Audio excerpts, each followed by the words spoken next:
going on, guys? It's gonna be a video that is a little more like the first video that I posted on this channel, just because with this pandemic going on, there's just not a lot going on, not a lot happening. I wanted to tell you guys the story as to why I started H.O.P.E, this business, the business that I run for, that it started as suicide awareness and prevention, and now it's more so just either it's suicide or abuse or just any kind of emotional or physical pain going on in people's lives. It's more to bring awareness and light to that and help pull people through that. To get through that and to heal and just to have hope, to hold on, because the pain led me to have this idea, what pushed me to start this business. And I gotta be vulnerable with you guys, and you know that, so bear with me, it's gonna be real tough, but I'm gonna go for it. So we'll start when I was a kid. As a kid, I am the third child from my parents. I have two older brothers and a younger sister. And from what I remember having not the most stable parents. We grew up very abused, physically and emotionally, and being bullied at school, and I didn't really have the biggest group of friends or friends that stuck around for a long time until about 4th grade. We went around about 4 or 5 times. I had friends at schools that I went to, but one friend stuck around, and he's still around to this day, and we're actually legally brothers now,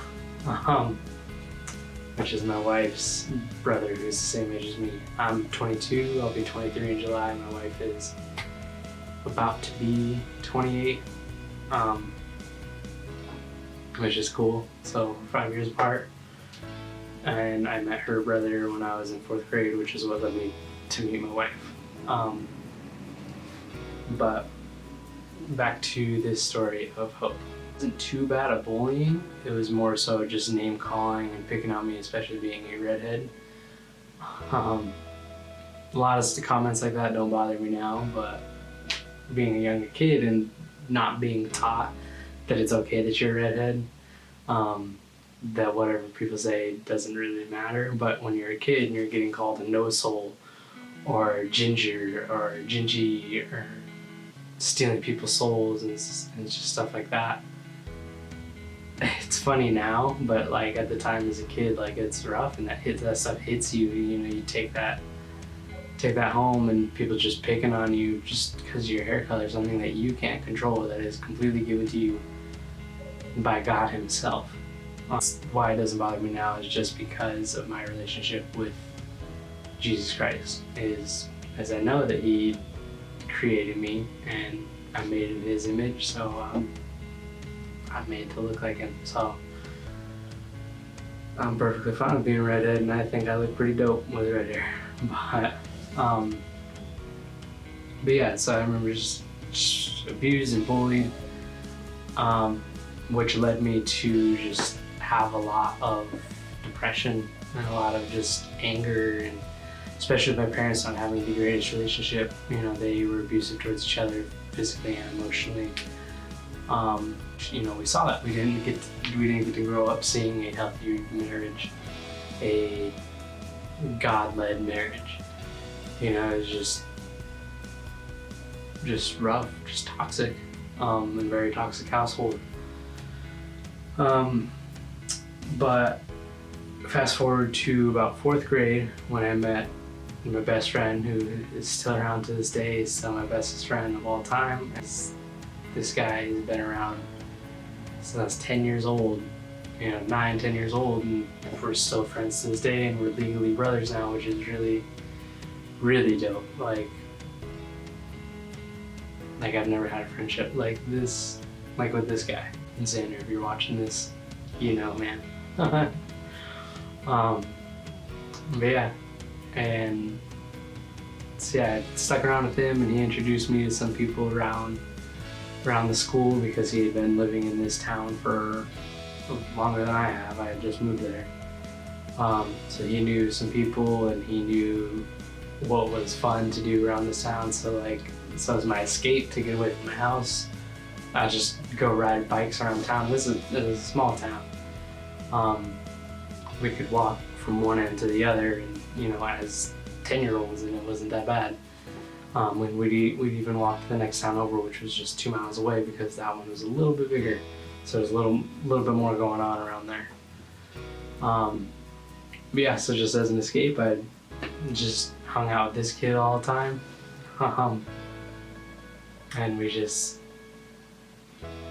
made some really cool memories. And then fast forward, we ended up getting cars and going on to high school and all that, but going to middle school and everything together, it was just really cool. But yeah, he was the first person. I remember sitting on a bus. I remember those PlayStation Portables, the PSPs that were like about this big, and I had music on there because one of my brothers helped me download music onto it. And I remember sitting there, and I was like choosing a song, and he was sitting right next to me on the inside of the bus seat. And I was like, I had a headphone in, and I was like doing this. We were in either 6th or 7th grade, and this like high school kid. I'm like, this is so funny. It's funny now, but at the time I was like, really, dude? He's like walking past me on the bus, going towards the front of the bus, and he just like pushed my PlayStation Portable down, the PSP, and he was like pressing all the buttons and just messing it up, and I'm like, and I just looked up at him. I was like, dude. And my friend Xander, he's like, hey man, leave him alone, and like jumped at him. I was like, and the kid just chuckled and walked away, but I was like, never had anybody stand up for me like that. Never, like me. I guess it felt like I didn't have anybody who liked me enough to, stand up to, at the time, a high schooler who was much bigger than us 6th or 7th graders.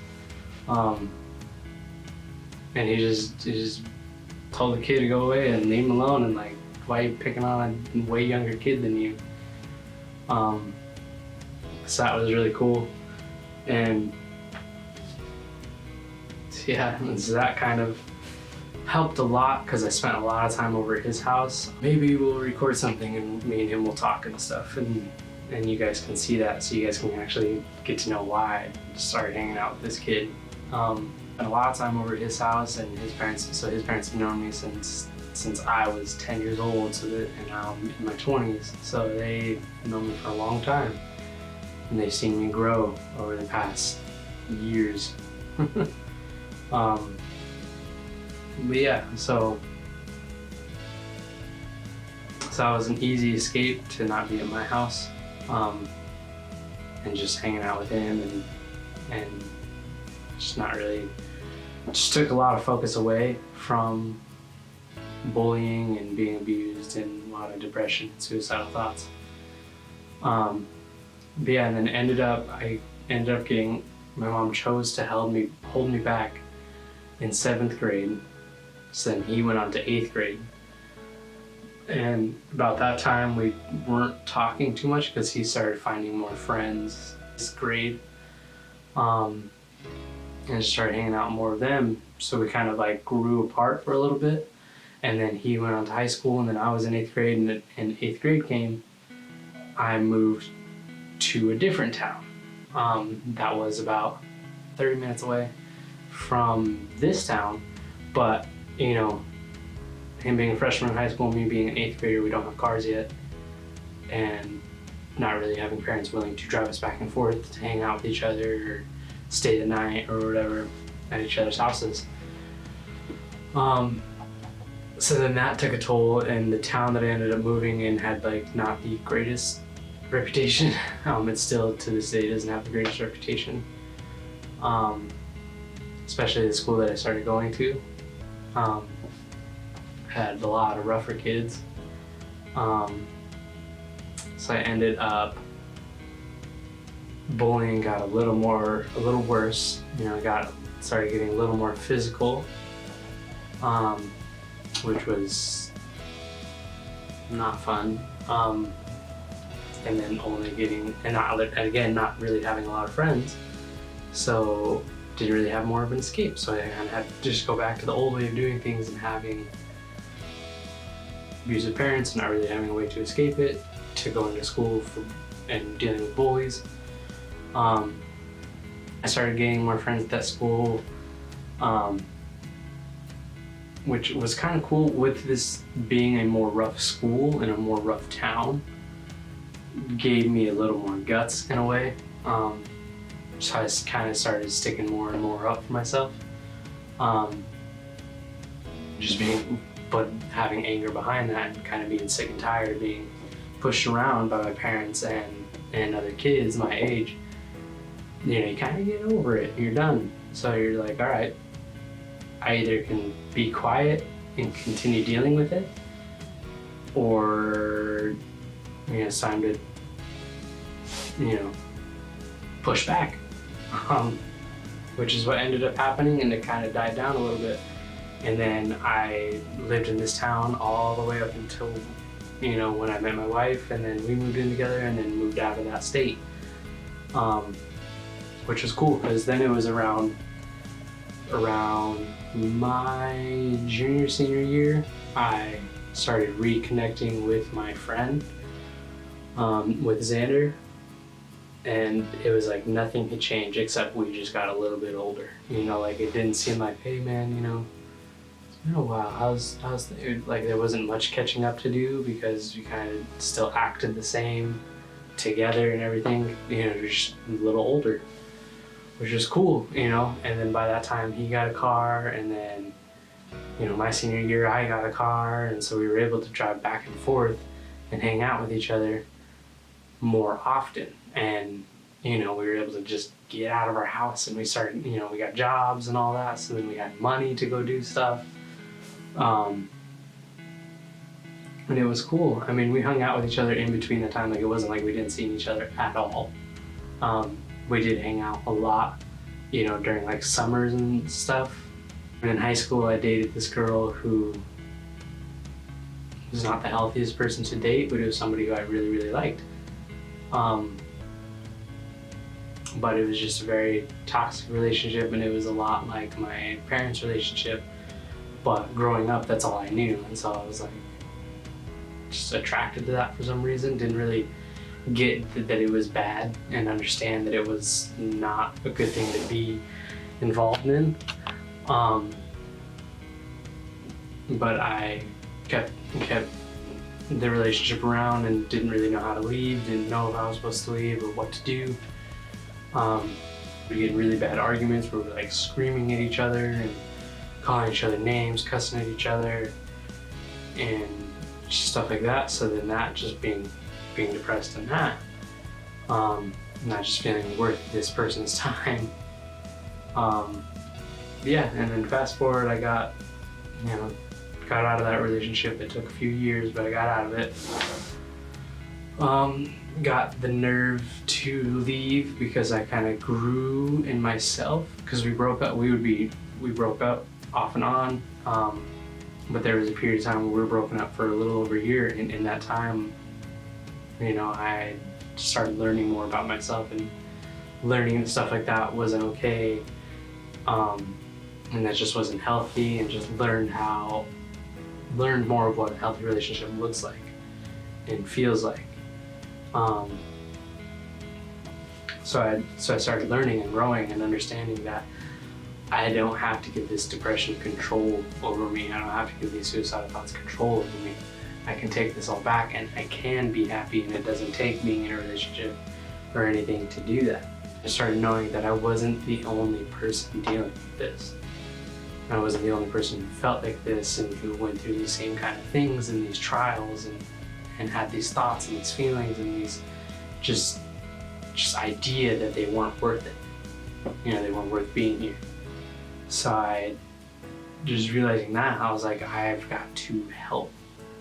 I want to help. Like, I'm somebody who is growing out of this and is becoming stronger.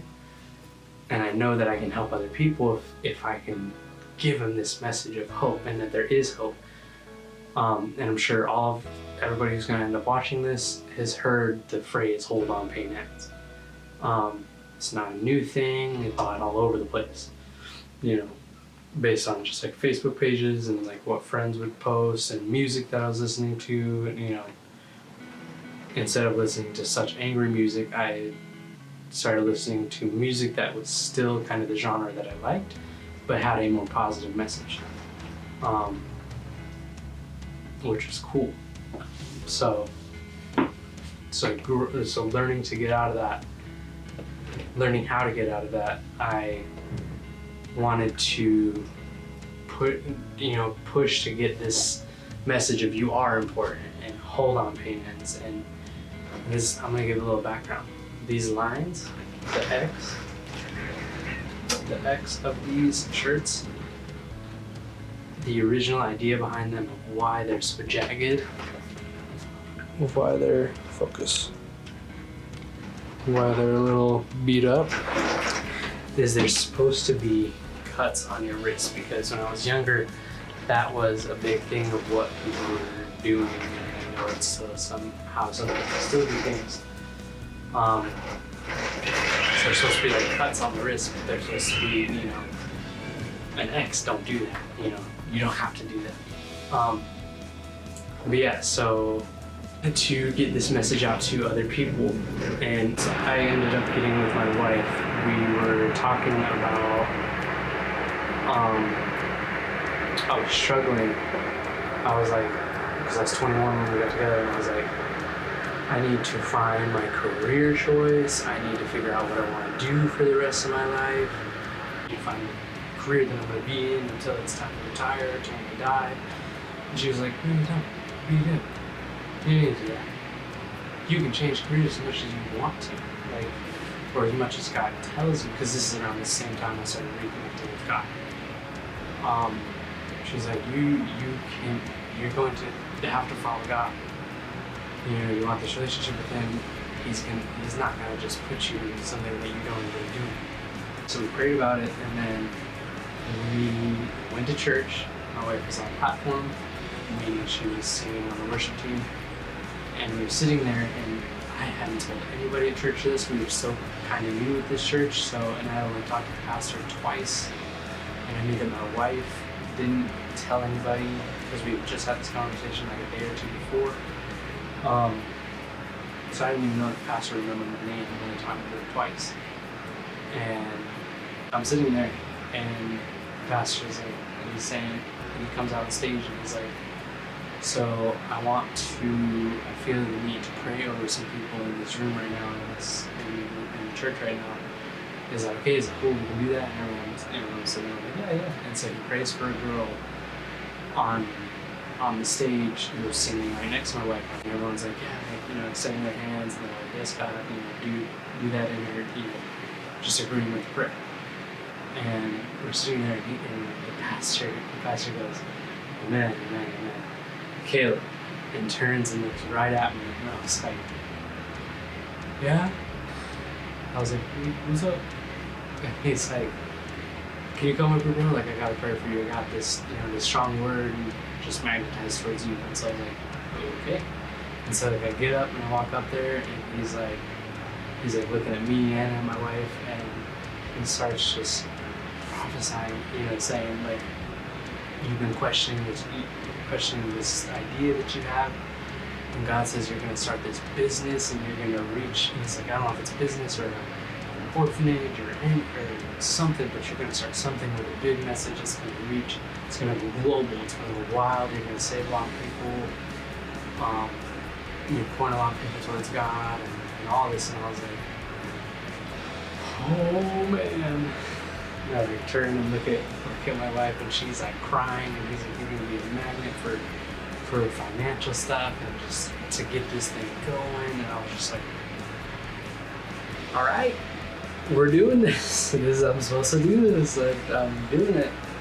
And, you know, we got more guys on the prayer team around the church, he would start laying their hands on me, and I put my hands out, and the pastor started praying over me that I would have the courage and the strength to do this and to get it going, and everyone's extending their hands towards me. And as I grab my head, praying over my head, he grabs my hands, prays over my hands, and I'm just like, all right. So that was in April or May, so fast forward to June, and then we ended up registering the business, the business name, we bought the heat press, or a wholesaler's license, and just all that, and it started happening fast. And then a couple days later, we ended up building the website and launching the website, which I'll probably put somewhere on the screen, and it's also going to be in the description below, which was just super cool. So I was like, we're doing this, and it just happened so easy, so simple. Like there was not a bump in the road about it, which is how you know. Obviously, getting prayed over by somebody who you didn't think remembered you is a big, like, you're supposed to do this. It's just like, praise God, you know, for answering prayers, and prayers are a big thing and a big calling for our season, which is just super cool. And now we're here, and this is now my 5th video, so where I'm telling you guys the story of how I started this brand. But yeah, so that's where it all started. Was growing up abused and bullied, you know, struggling with suicidal thoughts and depression and anxiety and all that, and learning to get through that stuff and wanting to help other people, you know, and show them that God is the hope of the world, and God is, you know, hold on to God, keep your eyes on God, you know. He's not going anywhere. Jesus isn't going anywhere. Jesus is right here. Jesus is in this room as I'm telling you this story, which is pretty wild. You know, he's sitting, and, you know, invite him into the room of where you're at, where you're sitting watching this video, and he'll be right there. It's just so crazy. I'm like just having this like revelation. I'm just like, that's insane. Like I know it in the back of my head, but like been saying it out loud. I'm like, dude's right here. Off of making these, guys, we also do make shirts for other people. You know, we have the means to, you know, we have a wholesaler's license so we can get the clothing, we have a heat press so we can make the designs, and we have a company that we order the designs through, so we're able to do this. So yeah, we also make shirts for individuals or other businesses, anything. You want clothing, you know, email us. Of course, all the, you know, links will be in the description. And obviously my business email will be down there, and my business phone number, which you can call or text, and I'll probably put it somewhere on the screen here too. And the website to the shop to get these will also be in the description and somewhere on the screen throughout this video. As you guys can see, we have 2 designs. This is the first one, and this is the second one. And the second one says "You are important" and has a little Hope logo, whereas the first one is just a big Hope logo. I washed out on it. But yeah, we have them in just black and white, but we might be introducing some new colors soon, and some new product. Which all my products right over there, so I'm looking at them. Of what we'll launch here soon, as soon as we get it all squared away. But yeah, I hope you guys enjoyed this one. Sorry if it's a little drawn out and a little jumping back and forth, but I hope you guys get the gist of it. You know, if you're struggling with this stuff, just remember that you're not alone in this, and God's got you, and you've got a whole community of people that are right there with you and will help you. You know, it's okay. It's okay to feel this way. It's valid to feel this way.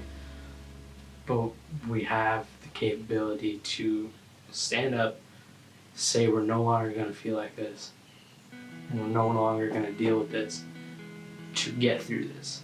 and have hope, and to remember that we are important and that we do matter and we are not unseen and our efforts don't go unseen, that we're good. So yeah.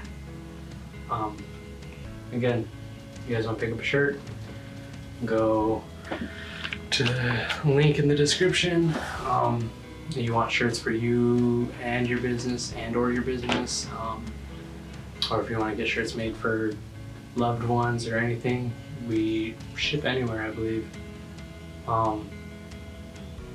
We can get you your stuff, and I think we make anywhere from t-shirts, hoodies, joggers.